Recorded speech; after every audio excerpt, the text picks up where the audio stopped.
Mesdames, Messieurs, bonsoir. Si vous êtes ici, c'est que vous voulez davantage d'informations sur les partenariats contractuels et donc sans plus attendre, c'est parti.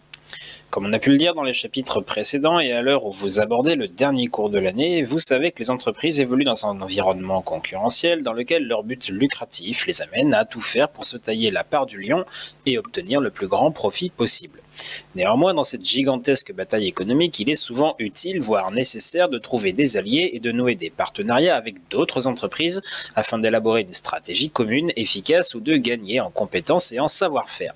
Et là encore, c'est notre bon vieux droit qui va venir poser les cadres réglementaires dans lesquels ces partenariats vont s'avérer possibles, tout en garantissant une saine concurrence sur les marchés.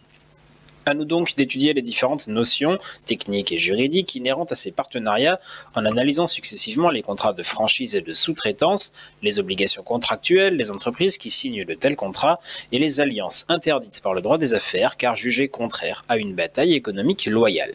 Victoriae Mundis et Mundis Lacrima. Ça veut absolument rien dire, mais je trouve que c'est assez dans le ton.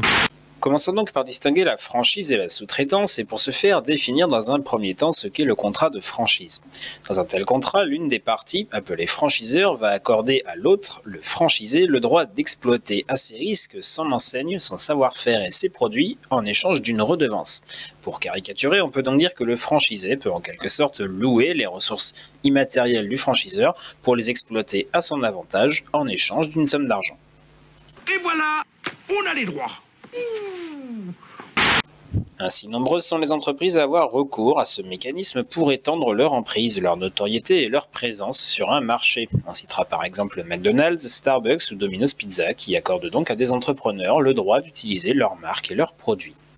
Une telle situation est très avantageuse pour le franchiseur qui peut ainsi développer rapidement son réseau sans avoir à réaliser d'investissements importants.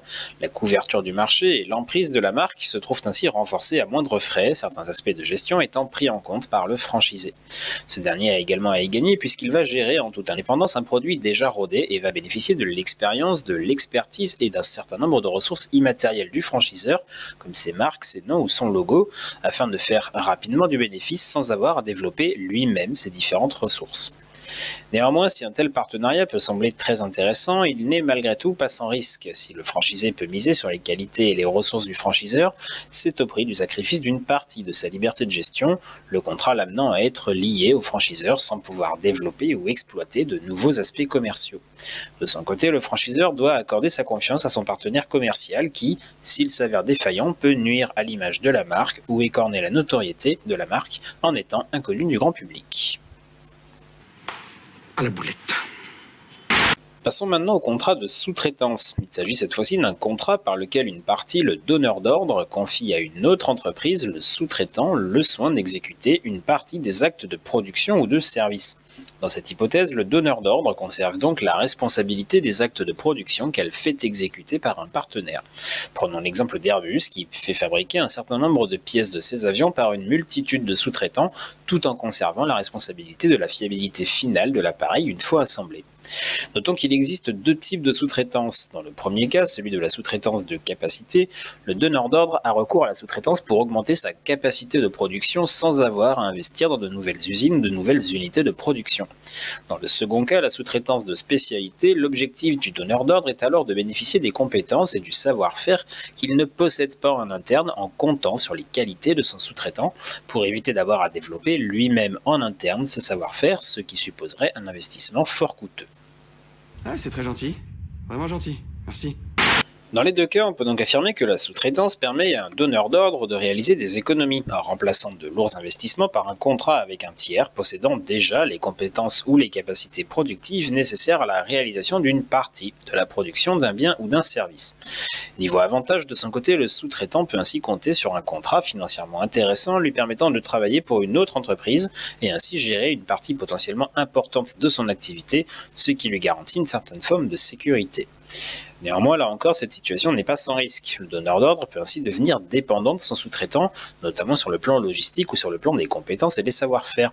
Le donneur d'ordre doit ainsi veiller à ce que le rôle du sous-traitant ne devienne pas trop important, faute de quoi il aurait un pouvoir de négociation trop important ou une capacité de blocage volontaire ou involontaire de la production. Quant au sous-traitant, il doit de son côté veiller à ne pas être lui non plus trop dépendant de son donneur d'ordre. Un sous-traitant qui consacrerait par exemple 80, 90 voire 100% de sa production à une seule entreprise se retrouverait immédiatement en grande difficulté en cas de désengagement ou de défaillance de son donneur d'ordre. C'est drôle. Enfin, en même temps, c'est triste. Franchise et sous-traitance étant définis, voyons maintenant à quelles obligations contractuelles les parties s'engagent en signant de tels contrats. Rappelons ici au passage que toutes les règles vues dans les précédents chapitres et consacrées au contrat trouvent ici à s'appliquer, des conditions de validité et d'exécution aux conséquences d'un manquement contractuel sur le plan de la responsabilité. Dans le cas de la franchise, notons qu'en vertu du contrat signé, le franchisé doit payer un droit d'entrée et des redevances au franchiseur, en clair des sommes d'argent lui donnant en échange le droit d'utiliser les marques et les produits du franchiseur. Par ailleurs, l'approvisionnement du franchisé doit se faire exclusivement auprès du franchiseur et non auprès d'un partenaire commercial autre, ce qui, comme on l'a dit précédemment, limite la flexibilité de gestion du franchisé dans sa propre entreprise. Notons enfin que le franchisé a une obligation de loyauté envers le franchiseur, avec notamment l'impératif de ne pas divulguer les secrets industriels, compétences et savoir-faire auxquels il pourrait avoir accès en exploitant les ressources du franchiseur. De son côté, la principale obligation du franchiseur consiste à mettre effectivement à disposition du franchisé les éléments importants du contrat, enseignes, produits et savoir-faire, tout en lui permettant de les exploiter pour son propre compte en ne s'immisçant pas dans la gestion de l'entreprise franchisée, au-delà de ce qui est légalement autorisé. Pour ce qui est du contrat de sous-traitance, le donneur d'ordre s'engage bien évidemment à payer au sous-traitant les sommes convenues par contrat, le sous-traitant s'engageant de son côté à réaliser les prestations prévues dans le respect du cahier des charges et des conditions contractuelles prévues par les parties dans leur accord. D'accord, faisons comme ça. Nous l'avons donc vu, des entreprises ont donc, notamment par ces deux contrats spécifiques, la possibilité de s'associer afin de gérer au mieux leur stratégie et ainsi maximiser leurs profits et leurs intérêts. Pour conclure en beauté, voyons cependant dans quel cas des partenariats entre entreprises peuvent être considérés comme illégaux. En effet, rappelons de nouveau que l'objectif premier du droit est de garantir la saine concurrence sur les marchés. Par conséquent, dans tous les cas où une entente entre entreprises s'avère néfaste pour la concurrence et les consommateurs, elle sera alors immédiatement jugée comme déloyale et donc juridiquement interdite. Ainsi, une entente entre entreprises portant sur une coordination des prix ou un accord sur un standard de qualité des biens ou services proposés sera systématiquement sanctionnée dans la mesure où elle prive le consommateur d'un choix libre et éclairé, nuit à la fixation à la baisse du prix du marché et dissuade les entreprises d'innover. De même, les abus de position dominante consistant pour les entreprises leaders sur leur marché à profiter de leur position pour imposer des prix non équitables, limiter la production au préjudice des consommateurs, appliquer à l'égard des partenaires commerciaux des conditions commerciales désavantageuses ou empêcher l'entrée de nouveaux concurrents sur le marché seront pour les mêmes raisons juridiquement sanctionnés. Google ou Microsoft, des monstres sur leur marché, ont notamment été jugés pour avoir cédé à la tentation de tels agissements. Ah oui, c'est pas bien ça.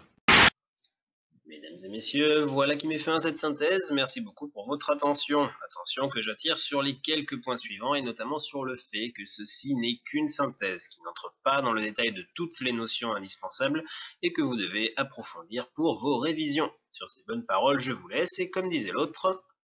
Allez, à ciao, bonsoir.